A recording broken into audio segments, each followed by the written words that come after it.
All right, this is Coraline by Neil Gaiman, Chapter 3.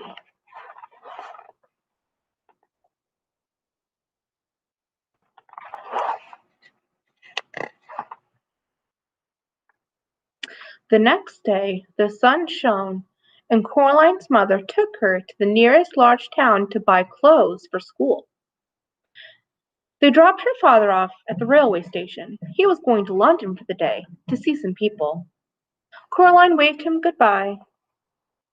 They went to the department store to buy school clothes. Coraline saw some day-glow green gloves that she liked a lot. Her mother refused to buy them for her, preferring instead to buy white socks, navy blue school underpants, 4 gray blouses, and a dark gray skirt. But Mom, everyone at school's got gray blouses and everything. Nobody has green gloves. I'd be the only one. Her mother just ignored her. She was talking to the shop assistant. They were talking about which kinds of sweater to get Coraline, and were agreeing that the best thing to do would be to get an embarrassingly large and baggy size in hopes that one day she'd grow into it. Coraline wandered off to look at a display of Wellington boots that were shaped like frogs and ducks and rabbits. Wellington boots, that's mentioned a couple times in this book. That is just like regular rain boots for us, like that you'd wear. They're normally yellow, like the raincoat.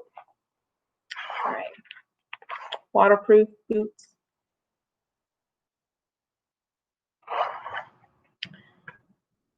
Then she wandered back. Coraline? Oh, there you are. Where on earth were you? I was just kidnapped by aliens, said Coraline. They came down from outer space with ray guns, but I fooled them by wearing a wig and laughing in a foreign accent, and then I escaped. Yes, yes, dear. Now, I think you could use some more hair clips, don't you? No. Well, let's say half a dozen, to be on the safe side, said her mother. Coraline didn't say anything.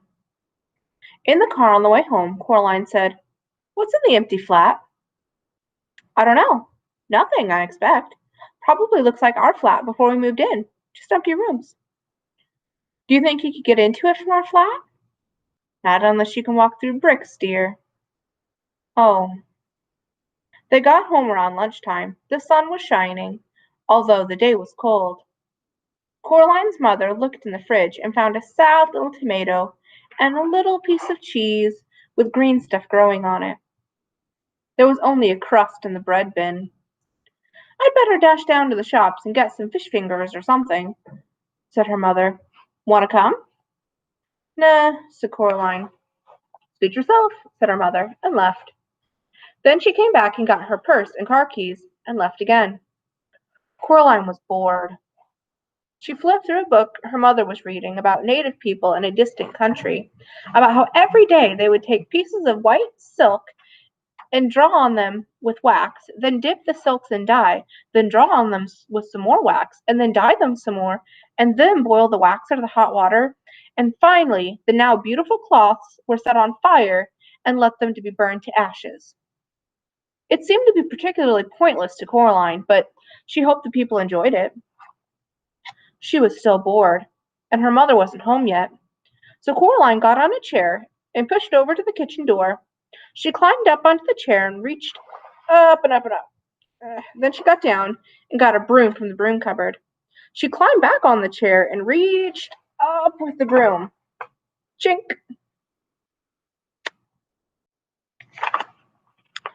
She climbed down from the chair and picked up the keys and smiled triumphantly. Then she leaned the broom against the wall and went into the drawing room. The family didn't use the drawing room. They had inherited the furniture from Coraline's grandmother, along with a wooden coffee table, a side table, a heavy glass ashtray, and an oil painting of a bowl of fruit. Coraline could never figure out why anyone would want to paint a bowl of fruit. Other than that, the room was empty. There were no knickknacks on the mantelpiece, no statues, no clocks, nothing that was made to feel comfortable or lived in. The old black key felt colder than any of the others. She pushed it into the keyhole, and it turned smoothly, with a satisfying chink. Coraline stopped and listened. She knew she was doing something wrong. She was trying to listen for her mother coming back, but she didn't hear anything. Then Coraline put her hand on the doorknob and turned, and finally she opened the door. It opened into a dark hallway. The bricks were gone, as if they'd never been there. There was a cold and musty smell coming through the doorway.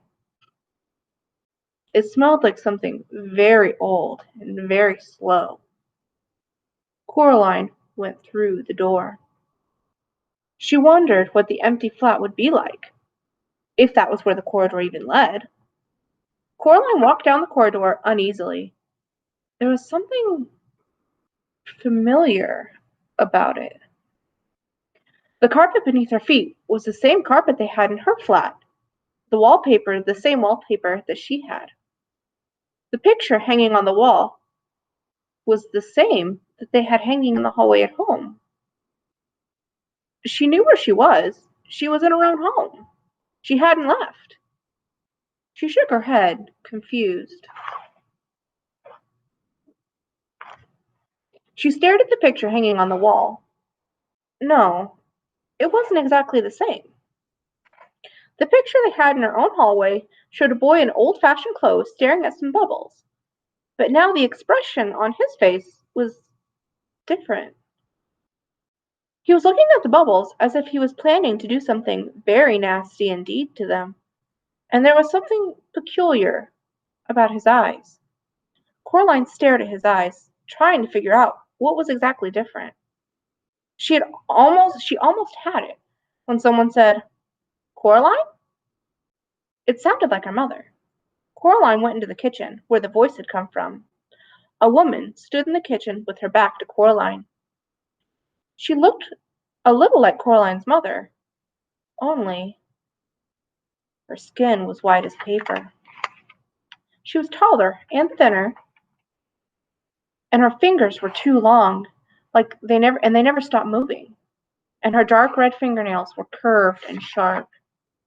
"Coraline," the woman said, "is that you?" Then she turned around.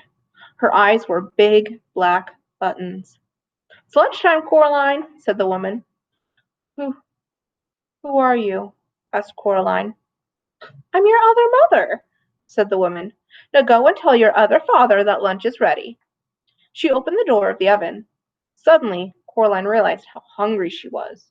It smelled wonderful. "Well, go on." Coraline went down the hall to where her father's study was. She opened the door, and there was a man there, sitting at the keyboard with his back to her. "Hello," said Coraline. I I mean, she said to say that lunch was ready." The man turned around. His eyes were buttons, big, black, and shiny. "Hello, Coraline," he said. "I'm starving." He got up and went with her to the kitchen. They sat at the kitchen table, and Coraline's mother brought them lunch. A huge golden brown roasted chicken, fried potatoes, tiny green peas. Coraline shoveled the food into her mouth, and it tasted wonderful. "We've been waiting for you for a long time," said Coraline's father. "For me?" "Yes," said the other mother. "It just wasn't the same here without you. But we knew you'd arrive one day, and then we'd be a proper family. Would you like some more chicken?" It was the best chicken that Coraline had ever eaten. Her mother sometimes made chicken, but it was always out of packets or frozen, and was very dry. It never tasted like anything. When Coraline's father cooked chicken, he bought a real chicken, but he did strange things to it, like stewing it in wine, or stuffing it with prunes, or baking it in a pastry. And Coraline would always refuse to touch it, on principle. She took some more chicken. "I didn't know I had another mother," said Coraline, cautiously. "Oh, of course you do. Everybody does," said the other mother, her black button eyes gleaming.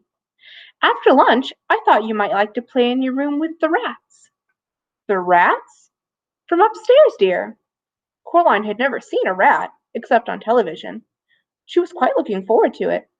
This was turning out to be a very interesting day after all. After lunch, her parents did the washing up, and Coraline went to the hall to her bedroom. It was different from her bedroom at home. For a start, it was painted an off-putting shade of green and a peculiar shade of pink. Excuse me. Coraline decided that she wouldn't want to have to sleep in there, although that color scheme was an awful lot more interesting than her own bedroom. There were all sorts of remarkable things that she'd never seen before.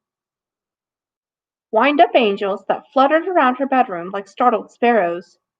Books with pictures that writhed and crawled and shimmered. Little dinosaur skulls that chattered their teeth as she passed. A whole toy box filled with wonderful toys. This is more like it, thought Coraline. She looked out the window. Outside, the view was the same as she saw from her own bedroom. Trees, fields, and beyond them, a horizon, distant purple hills. Something black scurried across the floor and vanished under the bed. Coraline got down on her hands and knees and looked under the bed. 50 little red eyes stared back at her. "Hello," said Coraline. "Are you the rats?" They came out from under the bed, their blinking eyes in the light. They had short, soot-black fur, little red eyes, pink paws that were like tiny hands, and pink, hairless tails like long, smooth worms. "Can you talk?" she asked. The largest, blackest of rats shook its head. It had an unpleasant sort of smile, Coraline thought. "Well," asked Coraline, "what do you do?" The rats formed a circle. They began to climb on top of one another, carefully but swiftly, until they had formed a pyramid with the largest rat on top. The rats began to sing in high, whispery voices. "We have teeth and we have tails. We have tails and we have eyes. We were here before you fell.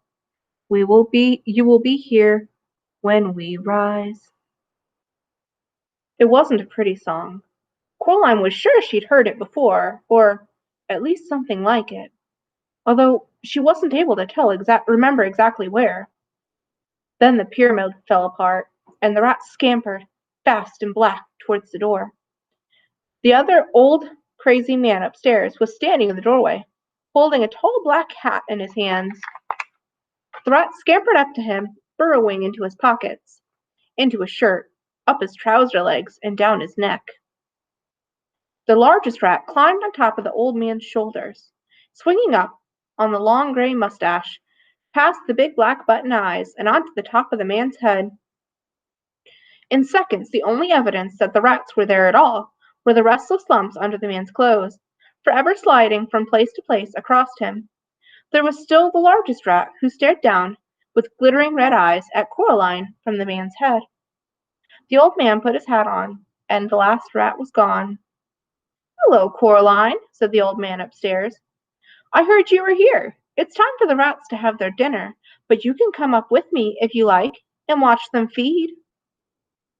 There was something hungry in the old man's button eyes that made Coraline feel uncomfortable.